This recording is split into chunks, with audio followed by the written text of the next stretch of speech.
In my time as a Valorant coach, I have noticed so many different mistakes and so many different ranks. And in today's video, I'm going to be compiling the most common mistakes I've seen in each rank in Valorant. And if you're in one of those ranks, what you can do in order to not make these mistakes anymore and climb to the next elo bracket. That doesn't mean that just because you're not in that rank right now, that you shouldn't be watching that part of the video. I truly think anyone can have a good laugh and still take away something from the entire video. So I recommend, if you have the time to spend and you want to get better at Valorant, watch the video all the way to the end. What I've noticed is that mistakes are very common between a couple of ranks. So instead of going through every rank one by one, I've kind of compiled them into little elo brackets that I think fit well. Okay, we're gonna start it off with Iron, because I don't think there is an elo bracket for this one. If you're an Iron, the first thing you want to do is plug in the DisplayPort cable that came with your monitor and your PC. And after you do that, make sure your monitor is actually turned on, bro. All right?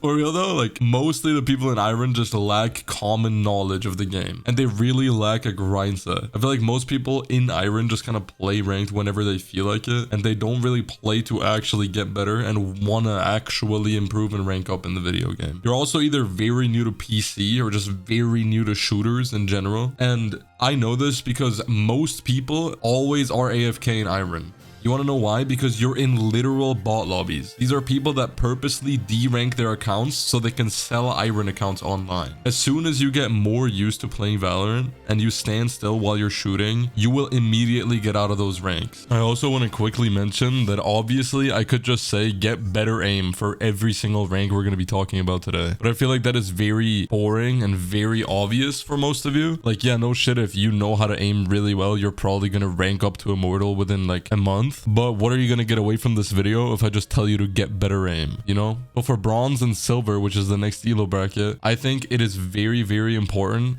that players learn how to use their utility more effectively. Players in silver and bronze literally have no clue how to use their utility. And if they use it, it's just not good. If you learn how to use your utility, you can get literal free kills. I don't think I've ever seen a bronze or a silver player shoot a Sova dart that lands above them while they're trying to exec a site. The amount of free kills you can get through smokes with that, for example, is insane. If you're playing Jet and Reyna and you're using an off angle and playing that because you have utility that can get you out, the amount of free kills you can get because players just don't understand how that works is also immense. What you can do to get better at using utility with your agent is finding an agent that you like to play and then going on YouTube and looking up, let's say for example, Neon VOD Sunset. Because recently I wanted to get better at Neon on Sunset, so I just looked that up on YouTube and then found a player that is from Europe, because I think it is very important that the player you're watching is from your region. Playstyles and executes vary a lot from region to region, and I'm from Switzerland, which is a small ass country with chocolate and cheese in the middle of Europe. So I looked up a European Neon VOD and I literally just copied what they do one-to-one. Obviously, you want to think about why you're copying it. You don't just want to do what they do and have no idea what it actually does for you. You sit there and reflect about why did he use his util right there? Why did he throw that ability there? And then you try and implicate that into your games. And I swear to you that you will see results from this. There is a reason these players are throwing that utility. There's a reason they're taking space there. There's a reason they're going for these plays. And I want you to figure out why they do it, and I want you to replicate it in your games and pop off. I do not want you to be that one guy in class that copied homework but has no idea what it is actually about. And then when the teacher's like, oh, okay, so like what is the homework about? You're sat there like a dumbass and have no idea what's going on, but yet your paper is full. Like you have all these plays and you're throwing all this utility, but when it's actually about why you're throwing it, you're just a lost puppy and have no clue what's happening. Don't be that guy. Another thing that is unfortunately very common in that elo bracket is that people just seem very uncomfortable with holding their mouse. It looks like I'm watching people that just don't feel comfortable aiming, and they just don't feel like they have a lot of confidence in themselves as players. I really recommend getting into DMs and getting into TDMs and just taking gunfights to just get more used to shooting people. It's not even about aim training or about getting better aim. It's literally about getting more comfortable and getting more used to shooting people in Valorant. And I actually think you're going to be able to drop 20 and 30 bombs in that elo just by being more comfortable than than the other player in taking duels. Hey, I just want to take this time out of the video to thank you a lot. Thank you personally. Thank you for watching to this part of the video. It is my dream to become a YouTuber one day and be able to go full time with this. So if you found this video helpful or you've maybe had a good laugh, make sure to subscribe to the channel. It would mean the world to me. The next elo bracket we're going to talk about is Gold and Plat. In Gold and Plat, most players have grasped the basics of Valorant. And this is where, in my humble opinion, you're above average but still not impressively good players are. Like, you're decent at the game, you're okay, you're above average because the average rank is silver, but you're still not at the good to the point where you can really pop off and start to impress people. All of your mechanics are decent,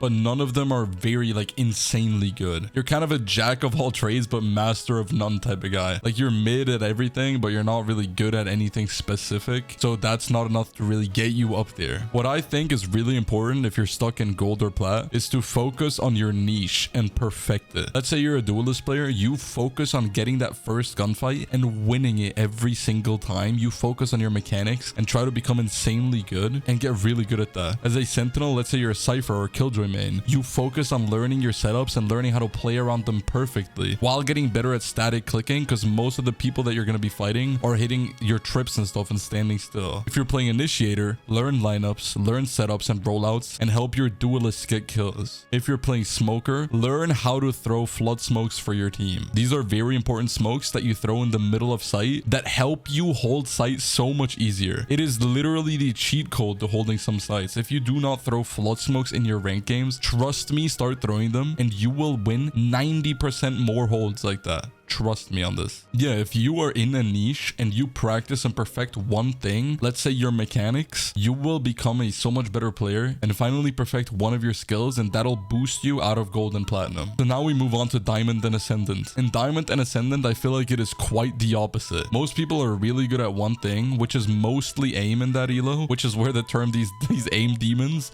this is where the term aim demon comes from, because of Diamond and Ascendant players that are just really good at aiming but have basically no brain. They're very mid at movement, they're very mid at positioning and space taking, their comms, and their mental, let's just say, is dog shit. I'll queue into a rank game in a Diamond account and, oh, bro, what the fuck are you doing, you fucking stupid idiot? Go forfeit. 5 rounds in. You lose 5 rounds and motherfuckers are FFing? Come on, bro. I've seen NRG come back from an 11-2, and I've also seen them throw an 11-1. Hey, I said it. Every game is winnable, and if you're one of those whiny bitch babies in my games that keeps crying and wanting to give up, I swear to God, I will find you and I will tickle your Legos, bro. The most important thing I can tell you if you're stuck in that elo is that it is okay to have a bad game. I want you to notice when you're having a bad game and play around that, okay? Don't let it get to you and don't let it define you as a player. You do not always need to take the same fights that you take when you're feeling it. If you're feeling it, it's okay to take fights. And if you're not feeling it, you don't want to be playing like you're feeling it because you're just going to die like a dumbass. If you're not feeling it, notice it and maybe help some of your teammates shine. Tell your teammates, yo, I can bait for you. Do you want to trade me? Oh, yo, I can do this. You get in that corner, I can bait for you. And then that teammate that is feeling it gets to shine even brighter because of you. And that way you have an immense impact on your game, even if you're maybe not feeling it mechanically. Okay, so now we're going to move on to Immortal 1 and 2. What I want to tell you is that this is already a really high rank. There's a lot of people out there that literally dream of making it to Immortal. So be proud of yourself. If you made it to this elo, that means you are very good at Valorant, and that is something to be proud of. You've taken a skill that you really like, probably not anymore because Valorant is dog shit right now, but you've taken a skill that you used to really like and you've become so good at it that you are on a leaderboard. Let that simmer. Your mistakes as an Immortal player start becoming very minuscule and hard to notice while you're playing. It is very hard to point out the mistake that you're making while playing because it is so small. Sometimes it is important to take a step back and observe your gameplay as an outsider so you can notice mistakes that you normally wouldn't while you're playing. Now that we have replay system in Valorant, it is easier than ever to watch back a game you just played and review your own gameplay and notice mistakes that you normally wouldn't see. I know it is a lot to ask from you to go watch a game after you just played, but if you're truly wanting to make it as a player and wanting to get up there, you're gonna have to work work harder than the people you're playing against. And if you're not willing to put the time in the day into watching some of your games and trying to point out mistakes that you make, and then actively trying to work on those mistakes so you're a more well-rounded player, then you're just not going to make it to the highest ranks in the game. If you are truly too lazy to watch your own gameplay, then consider getting a coach so he does it for you and tells you what you need to do. Speaking of coaching, you should definitely join my Discord because I'm going to start getting back into coaching. And if you want to make it as a player and have me give you no bullshit tips with no sugarcoating, make sure you join up. The link is at the top of the description. Very active in there too. I literally click on every self-promo video, always check out my members' Twitch streams, and always conversate with people. So if you want to talk to me, join up. Also, if you're in this elo and you're still not consistently practicing your mechanics, at this stage, you need to start. It is holding you back drastically when it comes to consistency. If you're not consistently practicing your aim and your movement and your utility, then that might be what you are missing from getting from Immortal 1 and 2 to Immortal 3 and Radiant. Speaking of Immortal 3 and Radiant, you have made it to the top of the top. You are one of the best players in your region, and you really need to sit there and let that simmer for a second. You are one of the best players in your region. Again, make sure you VOD review your gameplay so you can notice minor mistakes. Don't tilt queue and take it game by game. A lot of people in this elo, and I can't stress this enough, they'll lose one game and just go, ah, fuck it, I don't give a fuck anymore. And they'll just keep spam queuing, and then they'll lose 30 fucking games in a row. I don't know what it is with high elo players and their fragile little baby egos, but it is okay to take a step back and take a 10 to 20 minute break and then queue again. I get it, you are hardcore addicted to Valorant. You do nothing but breathe Valorant all day, but it's okay to take a break so you can play better afterwards. You are bound to lose games and you are bound to win games. Let me put this into perspective for you. If you play 1,000 games and you have a 60% win rate, which is, by the way, insanely high of a win rate, you will still lose 400 out of those 1,000 games. And within those 400 losses, there is bound to be a loss streak in there somewhere. So don't worry about it. You will lose 10 games in a row sometimes, but that doesn't mean that you're still not winning 200 more. You will win 600 and lose 400, and you'll still cry about the loss streak. You're up 200 wins. Bro, don't get tilted over a few losses. If your win rate is positive after 1,000 games, you have won a lot of games more than you've lost. It all just comes down on who is grinding harder and who's putting in more hours. Hey, anyway, that's it for this video. I hope you enjoyed. Make sure you subscribe to the channel and join the Discord. The link is at the top of the description. Make sure you do your homework. Peace.